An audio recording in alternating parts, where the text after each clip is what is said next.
There is something called a central science. This isn't surprising, since most of the process going around in as evolve chemical changes. Here are just a few of them. A plant grows by changing simple substances into more complex substances. The stir in rust, eggs, sugar, flour, and baking powder are mixed and baked into cake. Emissions from power plants cause the formation of acid rain. Chemistry is a science that deals with the materials of the universe and the changes these materials go through. Chemistry is at the heart of our efforts to create new materials to make our lives better. For example, to produce new sources of energy. Chemists work on a lot of different things.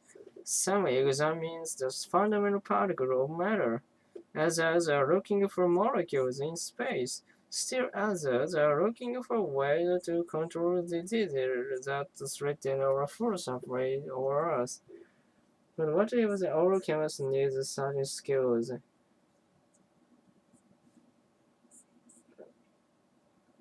They say that what's essential in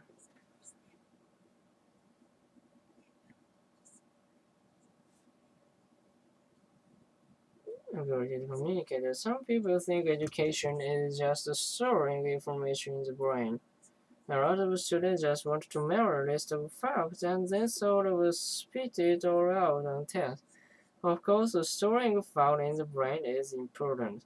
The language of chemistry is unfamiliar at first, and you do have to memorize a lot of term and definition. You have to learn the vocabulary before you can communicate. Memorizing facts is important, but it's just the beginning of education. Don't stop there. Don't be afraid to do some thinking of your own. And don't be afraid to trust yourself to figure things out. Analytical thinking is the center of education. Chemistry courses have a reputation for being difficult. This is surprising since the chemical systems are well complicated. Don't expect to understand everything right away. Just remember that even experienced chemists don't understand everything at first.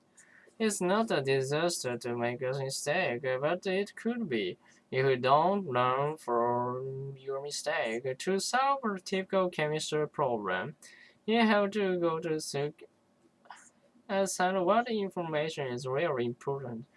If you can't learn all the homework problems, don't just look at the answer in the back of the book.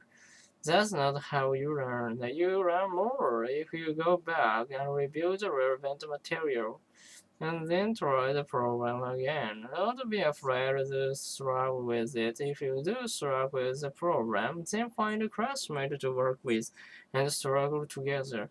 Actually, this is kind of a good way to learn about how scientists work together, trying one thing and then another until they come up with a solution. It takes time to learn chemistry. You might not understand everything at first, and you might not be able to do the problems at the first time you try. You might feel frustrated when you make a mistake. Just keep working and learning from your mistakes, and you'll make steady progress. いい話や。スピットオン、スピットアウト。スピットアウトって何でしたっけっていう話なんですよね。スピッ